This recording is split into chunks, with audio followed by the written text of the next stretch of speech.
samangke kula ingkang putra badhe ngestokake dawuh menapa ingkang dados pituwah paduka Kanjeng Rama Prambah kula urung ana ya sak temene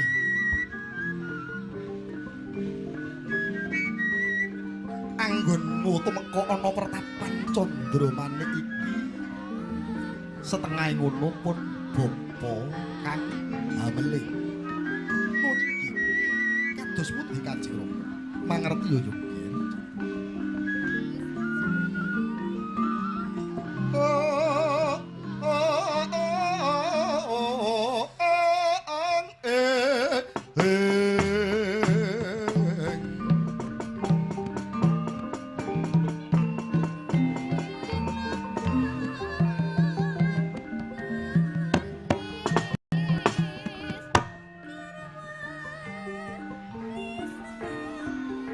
ibaratake gegodhongan kang wis ganggang aking kang mangkono bakal pitil saka wit tak ibaratke wowohan kang wis panci unduh kang mangkono bakal kaunduh dene kang mandung semono uga kitah menungso yen to wis tumeka tiwancine ngurut ing kasidhan jati ya kudu enggal sowan ana karsane panguwasane jagat yektinis katemben bae pun Rama iki antuk isik ing Jawata lamun to sedidik dina maneh pun bapa kudu sowan marang panguwasaning Gusti kang kuwasa bebasan digondelana mangsa kena digetunana ya tanpa guna bisa warna sedidik dela maneh pun bapa iki bakal murut kasedan jati ya kita Rama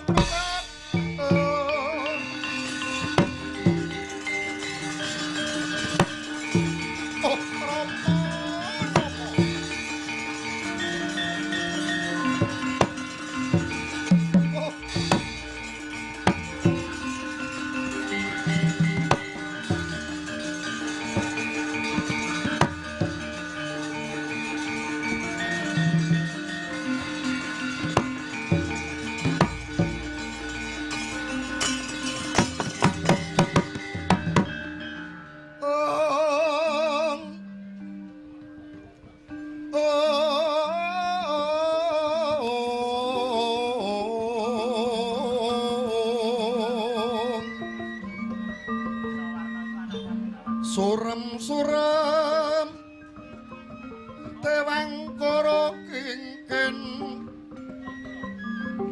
ler manguswa kang layon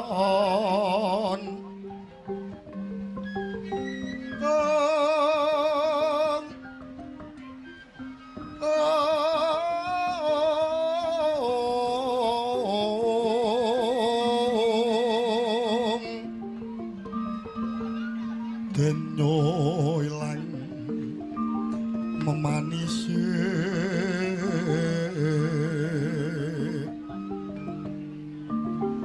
wah tananiro layu kumbal kucem rahnyo maratani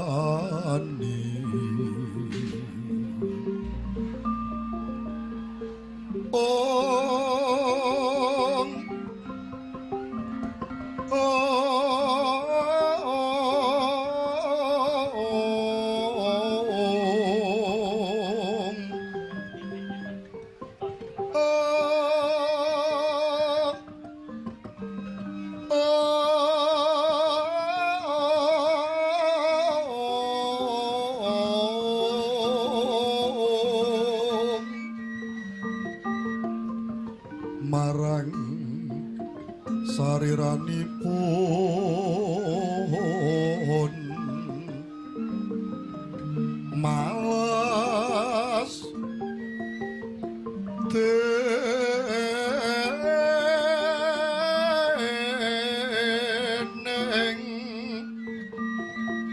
lodira kawang-wang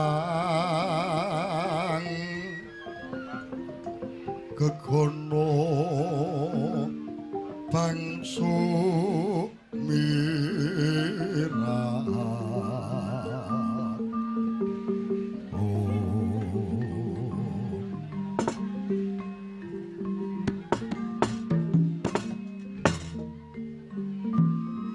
aduh Kanjeng Rama menawi to paduka Kanjeng Rama estu kondur dhateng kasedan jati lajeng samangke sinten ingkang dados pangayunan kula Rama. Kula boten saged kantun Duh Rama. Kula nderek paduka Kanjeng Rama.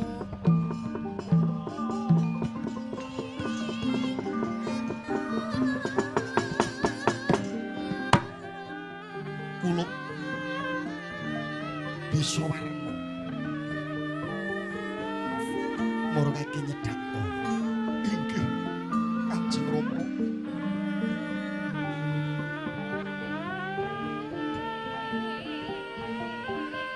Mangerti ya kula sak surute pun Rama besok kowe ngayama marang para Pandhawa yekti iku panjang maning Prabu Rama Daima lan maneh yunggir kreta kencana pagedhongan kaca panggendenge jaran ijo sing tak titipke kelawan sliran besok bakal dipigunake dening Brayat Pandhawa. Bisa warna inggih Kanjeng Rama kados pundi marwagi enggal baliya selak dadi pangarep-arepe para kawulamu ing praja Singgela. Inggih Kanjeng Rama menapa boten langkung prayogi paduka Kanjeng Rama kelakuwi kondur dhateng Singgela. Sakunduripun paduka Kanjeng Rama penemban kula ingkang putra badhe nderek ngrokti sakrawatipun. Kula ya mung panguwasane jagat kang bakal ngurmati jengkaripun bapa urut kasedan jati yoga. Wis nggih bali kula bisa warna muringgih Kanjeng Rama ngesta kang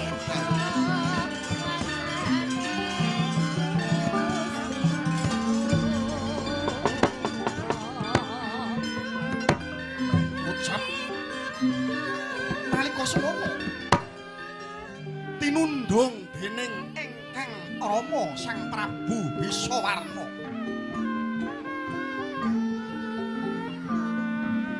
Lampahira Sang Prabu Bisawarna bebasan setindak mangu secangkah tumuleh karana datang tega ninggalake ingkang Rama drewesan loh tobikut nggone musapi loh bengepe pasuryan nanging dangu tansayaning dangu pinupus pepestining driya anut pestine Jawata pasrah marang purbane kawasa. Ucap sakungkure Sang Prabu Bisawarna Sang Kuntawibisana ya sedakep saluku juga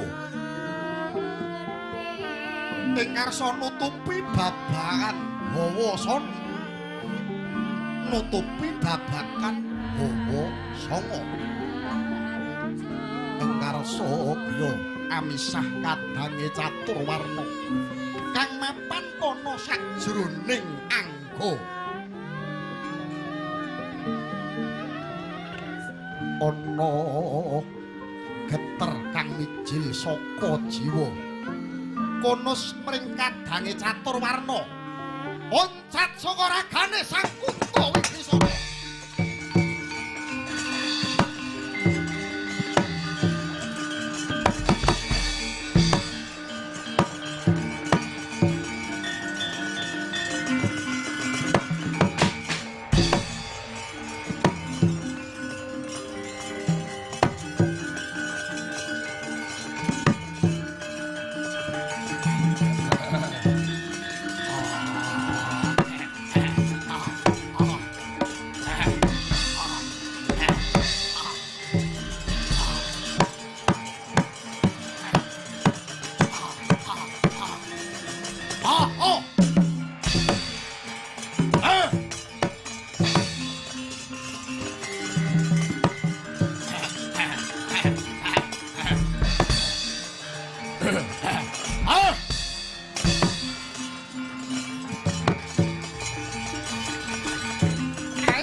Mawarna-warna nenggih cahyane kadang catur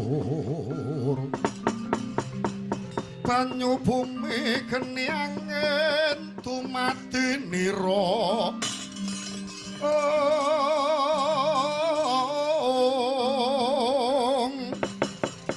mijil saking anggung tambuh mring raga linuwe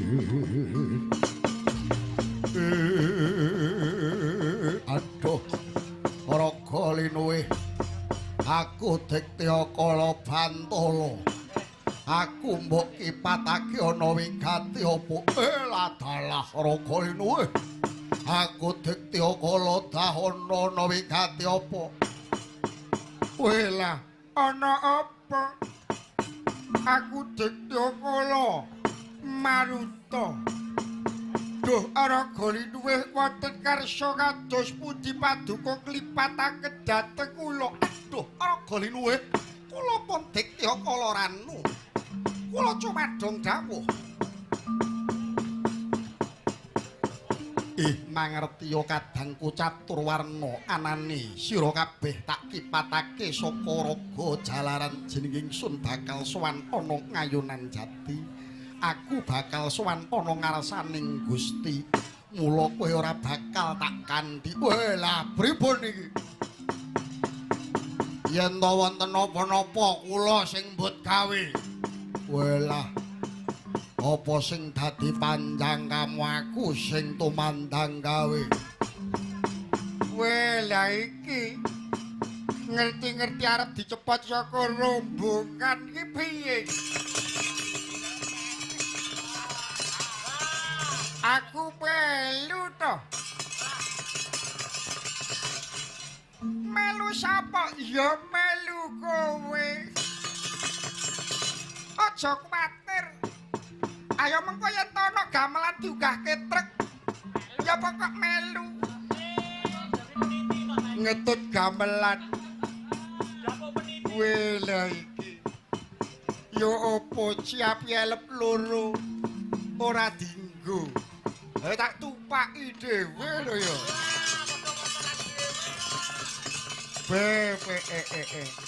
lah kok moro-moro arep dipecat dari rombongan ki piye ya Sajake Langking Kusuma ada perubahan baru. Dirombak ra dadi ngopo watone cetha. Kaya wis mandut aku iki. Aku sinden sapa ae oke kok. Jarene LKC panggah oke. Pancen oke. Lah iya. Aku lek ra melu kowe ya melu kono, lek ra melu kono melu kono. Aku tak melu Mas Agus Pati ayo ben. Ayo aku melu Mas Agus ya lek mayang aku arep melu wis penak. Rejak Langking Kusuma ra apa-apa aku.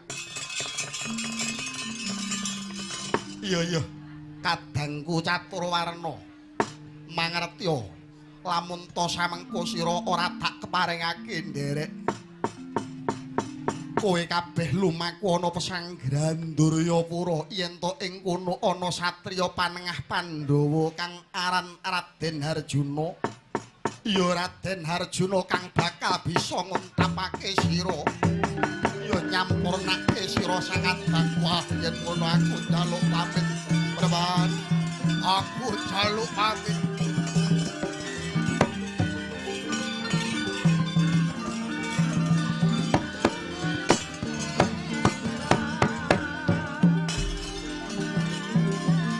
Weweku tumandang tarung